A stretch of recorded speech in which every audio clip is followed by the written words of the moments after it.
بسم اللہ الرحمن الرحیم۔ السلام علیکم۔ جو دعا مانگیں گے قبول ہوگی۔ آپ کی کوئی بھی حاجت ہو یا آپ کی کوئی بھی خواہش ہو، آپ اگر ان کلمات کے ساتھ دعا کریں گے تو انشاءاللہ آپ کی دعائیں قبول ہوں گی۔ حدیث شریف میں ہے کہ مندرجہ ذیل کلمات پڑھنے کے بعد جو دعا مانگی جاتی ہے قبول ہو جاتی ہے۔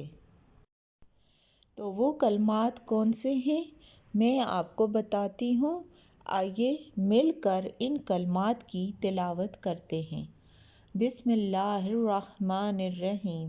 لا الہ الا اللہ واللہ اکبر۔ لا الہ الا اللہ وحدہ لا شریک لہ لہ الملک ولہ الحمد وہو علی کل شیء قدیر۔ لا الہ الا اللہ ولا حول ولا قوۃ۔ ترجمہ: اللہ کے سوا کوئی عبادت کے لائق نہیں اور اللہ سب سے بڑا ہے۔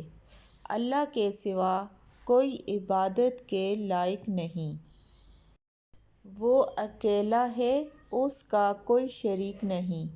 اسی کا سب ملک ہے، اسی کی سب تعریف ہے۔ وہی ہر چیز پر قادر ہے۔ اللہ کے سوا کوئی عبادت کے لائق نہیں۔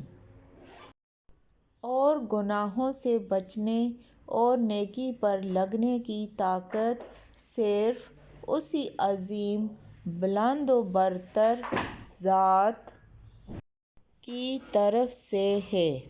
جزاک اللہ۔